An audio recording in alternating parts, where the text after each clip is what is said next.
നമസ്കാരം. പരസ്യ ബ്രാൻഡിംഗ് മേഖലയുമായി ബന്ധപ്പെട്ട് ജോലി ചെയ്യുന്ന ഒരാളാണ് ഞാൻ. അതുകൊണ്ട് തന്നെ അതുമായി ബന്ധപ്പെട്ട ഒരു ചെറിയ കഥ പറയാം. 2013 ഹാലോവിൻ സീസണിൽ ബെൽജിയത്തിൽ പെപ്സിക്കോ തങ്ങളുടെ എതിരാളിയായ കൊക്കോകോളയെ പോയിന്റ് ചെയ്തുകൊണ്ട് ഒരു ആഡ് റിലീസ് ചെയ്തിരുന്നു. ബസിന്റെ ബോക്സ് എന്ന ആഡ് ഏജൻസി ആയിരുന്നു ഈ ക്യാമ്പയിൻ ചെയ്തത്. പെപ്സിയുടെ ക്യാൻ വെച്ച് അതിന് മുകളിൽ കൊക്കോകോളയുടെ നിന്ന് കൃത്യമായി തോന്നിക്കുന്ന ഒരു ഗൗൺ പതപ്പിച്ചിരിക്കുന്നു. അതിന് മുകളിൽ V wish you a scary Halloween എന്ന് എഴുതിയിരിക്കുന്നു. അതായത് നിങ്ങൾക്ക് ഭീതിതമായ ഒരു ഹാലോവിൻ സീസൺ ഞങ്ങൾ വിഷ് ചെയ്യുന്നു എന്നായിരുന്നു അതിനർത്ഥം. ലീഗൽ പ്രോബ്ലംസ് ഒഴിവാക്കാൻ വേണ്ടി അവർ അതിന് മുകളിൽ കോള കൊക്കോ എന്നായിരുന്നു എഴുതിയിരുന്നത്. ഇതിനുള്ള ഒരു കൗണ്ടർ ക്യാമ്പയിൻ കൊക്കോകോളയുടെ ഭാഗത്തു നിന്ന് ഉണ്ടാവുമെന്ന് എല്ലാവരും പ്രതീക്ഷിച്ചു. പക്ഷെ എല്ലാവരും ഞെട്ടിച്ചുകൊണ്ട് കൊക്കോകോളയുടെ ഒരു ഫാൻ ബൈ, ഒരു സാധാരണക്കാരൻ ഇതിനെതിരെ ഒരു ഗംഭീര കൗണ്ടർ ക്യാമ്പയിൻ ഇറക്കി. ഒരു ആഡ് ഏജൻസി ചെയ്യുന്നതിനേക്കാൾ ഇമ്പാക്ട് ഉണ്ടാക്കിയ ഒരു കൗണ്ടർ ആഡ് ആയിരുന്നു ഇത്. ഈ സെയിം പിക്ചറിൽ തന്നെ മുകളിലത്തെ തലവാചകം മാത്രം മാറ്റിക്കൊണ്ടാണ് അയാൾ ഇത് ചെയ്തത്. അതിങ്ങനെയായിരുന്നു: we wish you a scary Halloween എന്നുള്ളത് മാറ്റി അവിടെ everybody wants to be a hero എന്നാക്കി. എല്ലാവർക്കും ഒരു ഹീറോ ആവണം എന്നതായിരുന്നു തലവാചകം.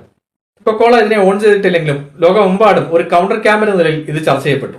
കോർപ്പറേറ്റുകൾ തമ്മിലുള്ള ക്യാമ്പയിൻ വാർസ് വളരെ പ്രശസ്തമാണ്. സാംസങ്ങും ആപ്പിളും അതിന് ഉദാഹരണമാണ്. അതുപോലെ തന്നെ P&G, പ്രോക്ടർ ആൻഡ് ഗാംബിളും യൂണിലിവറും തമ്മിലുള്ള ക്യാമ്പയിൻ വാർസും ഇതിന് ഉദാഹരണങ്ങളാണ്.